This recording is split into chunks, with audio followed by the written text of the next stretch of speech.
Steel and cement are huge contributors to greenhouse gas emissions. I think steel is about 8% of global greenhouse gas. So I work for an organization that is investing in the hard-to-abate areas. So one of our focus is steel and cement as well. And we're seeing technologies that are readily available today to start decarbonizing this sector. One of the investments that we've done recently is in a company called H2 Green Steel. And H2 Green Steel is using a commercial pathway to build the first of a kind green steel production facility in northern Sweden. So they're using a technology pathway of using the reduction of iron ore with green hydrogen. So interestingly, their facility will also have the first green hydrogen at scale facility in Europe. And this facility is going to be the first steel mill built in 50 years in Europe. So this is quite exciting. Obviously, we need to see more of this type of business model scale. But it's exciting to see a first step in that direction. In the case of cement, we're seeing incumbents and cement producers starting to implement carbon capture as a viable pathway in their facilities. So we need to see obviously more of that going forward, but there are some solutions available today. So I spent about half a decade of my career investing in sub-Saharan Africa. So I have experience investing in social enterprises, but also businesses, small and medium enterprises that are scaling and developing their business in that part of the world.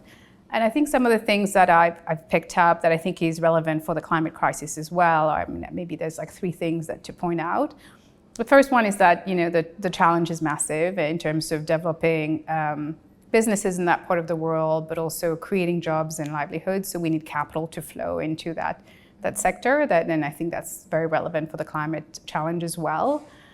The second aspect I think is very relevant is just the need for partnerships. So this is a complex problems that we're trying to solve, whether it's climate change or economic growth, job creation. So we need partnerships, not just from the private sector with private capital coming into the space, but also we need governments and institutions to lean in. So being able to work hand in hand, I think is really important. And then finally, the need for scale. So, what we find is that we backed businesses that has the opportunity to scale through their business models or through the deployment of a proprietary technology. And it's really important to achieve the impact that you're trying to seek at scale. So basically supporting business models that have ability to scale. So, at Just Climate, we are a global investor. So we invest both in North America and Europe. And we certainly see that the passing of the Inflation Reduction Act, the IRA, to have really kind of bolstered the ventures ecosystem and the startup ecosystem in the US. So we see some of the incentives like the 45Q or the incentives around electric vehicles to really accelerate the deployment of business models and companies in that market. I think we would like to see more of that in Europe. Unfortunately, the legislation that we're seeing being enacted today are not as directive as to provide the subsidies or the taxes to hard-to-abate sectors or subsidies to companies that are implementing climate-aligned business models and technologies. So we would like to certainly see more of that to see an equivalent response, I would say, from EU legislators. I think one of the drivers that we see in Europe that's accelerating green technologies is the cross-border adjustment mechanism, which aims to tax heavy industries in Europe. So we see that obviously in the steel investment that I mentioned, but also we'll have to see heavy emitters start to transition the operations towards greener technologies. I would say probably we need a bit of both, right? So I think one of the things we note is that just the urgency of climate issue, and we have a concept, that we talk about at Just Climate called the time value of carbon, right? So ability to remove carbon out of the atmosphere today is really, really important. So to incentivize companies to do so through subsidies and benefits, certainly enables them to act on that in an immediate fashion. But I think in the long term, you do need legislations to come in to try to get the industry to be aligned with that pathway.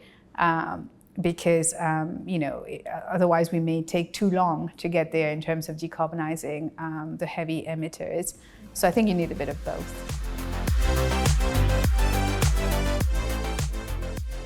Steel and cement obviously goes into the building of a building, I guess. But we see that actually operational emissions account for 70% of building emissions. So most of the energy waste, I guess, is coming from building operations. And so it's really important to address that. One of the things, or one of the pathways that we see where we can make a difference is in the HVAC, so the heating and cooling of the building. And in our analysis, we found that that is mostly driven by electric motors, so to kind of circulate the air around a building. And electric motors is something that's been around for over 100 years, but there actually hasn't been a significant amount of innovation in this space.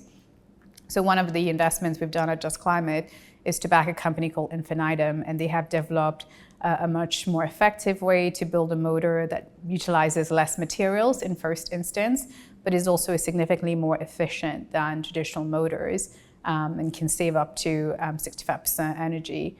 So it is 65% more energy efficient than the traditional motor. And this company can achieve that because their motor can basically tailor their speed based on application. And traditionally, motors would just run at 1 speed or 2 speed, and so that's incredibly inefficient. So we see that the energy use in heating and cooling buildings are quite significant. So one aspect is to try to optimize that function through efficient motors.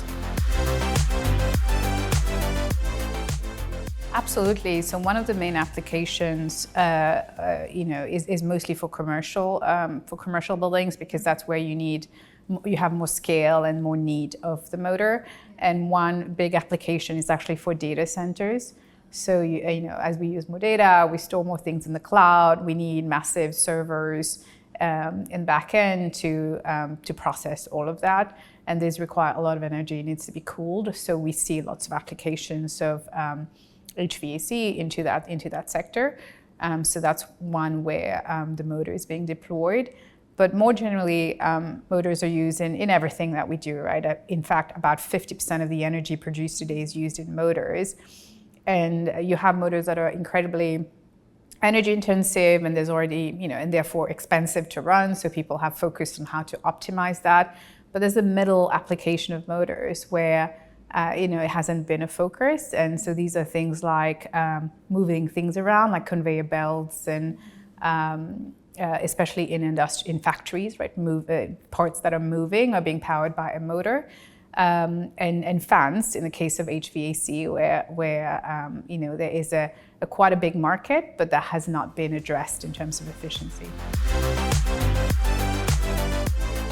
I spend a lot of time investing in emerging markets. So one of the things that I'm from an emerging market myself, so that was a really important part of my career to do something that I could relate to. And so I spent a number of years investing in sub-Saharan Africa around sustainable outcomes of economic growth and job creation. One of the businesses or type of businesses that we invested into were agriculture and agro-processing. So if you can think about it, these are very poor households in Africa that would sustain themselves on agriculture and growing primary crops like cotton or cassava to sustain themselves. And as we were making those investments, you could see the impact of climate change to their livelihoods. So not only did they contain with poor yields and lack of access to market, but now they have to face changing weather patterns that were impacting really their livelihoods. So the impact of climate change is a real one, obviously, as we can all see, but it has a disproportionate impact on parts of the world that are not equipped to deal with it. So I felt that it was really important for the next stage of my career to do something around climate and to really find technologies to accelerate our transition away from carbon. I would say one of the main differences are the strengths of the institutions. So a lot of times, you're working in places where there are changes in governments that happen quite often. There's a lack of capacity even within those local governments or the institutions to enact regulations that will bring about positive change, positive economic growth. And there's also a lack of clarity around regulations, right? So things change from one day to the other, or you don't know how they are being implemented.